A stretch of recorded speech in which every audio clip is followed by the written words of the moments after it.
In today's Eye on Lifestyle, behavior change is hard, no doubt about it. All this month, we've been talking about how to make our New Year changes stick. And Nikki Karnowski of Metamorphosis Coaching, Consulting, and Training joins us this morning to share some common mistakes to avoid if you want to crush your goals in 2022. Nikki, let's dig right in and hear some of those common things that we should avoid. Yes, good morning, Jenna. Well, I will jump right in. Mistake number one is when we try to change everything at once. And, you know, we've probably all done this. We want to simplify the house, lose 10 pounds, run a marathon, and we're trying to do all of that.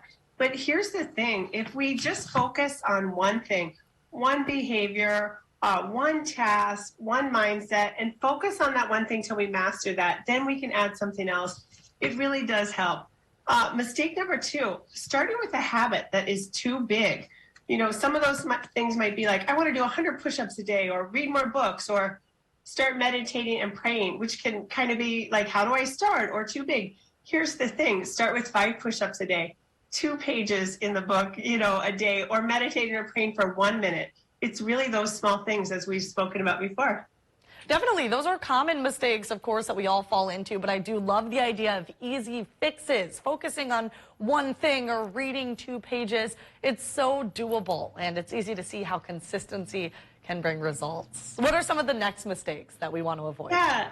Yes, absolutely. You know, we're focusing on the result instead of that ritual, which those rituals or those daily habits are what's going to help us. So we focus on how much weight we want to lose, how much money we want to save, all the books that we want to read, you know, but those goals don't necessarily deliver the results. It's our new lifestyles that do. It's our new habits that do.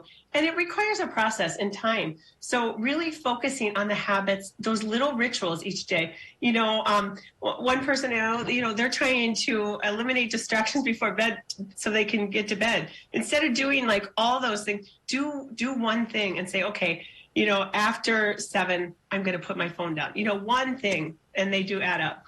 Definitely. These are great reminders of things to avoid. And that last mistake really revolves around something that we talked about a little bit last week, letting go of the all or nothing mindset. Tell us more about that. Yeah, you know, those small changes over time really add up. So if we can just like what we've been talking about throughout our segment today, you know, instead of focusing on, I'm going to read 30 books and lose 20 pounds, we're going to start with the small things, the 2 pages a day, the adding 1 healthy meal in, things like that. So building those behaviors in really helps us. And it's those small steps over time that equals a big result and helps us to win big.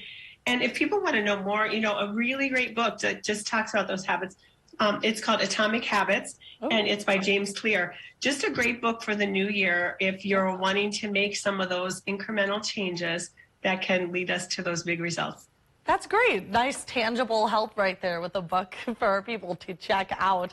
Thank you so much, Nikki. I don't know about you, but this stuff is always inspiring me to keep doing those daily tasks. I have so many little to-do lists and planners and stuff up all over my room and my desk, and there's just finding a way to break it down is so important. Absolutely. I'm like that too. It inspires me, you know, every time we do it. So have a great week. Absolutely. Well, thank you so much. We will see you next week with more tips kind of like these.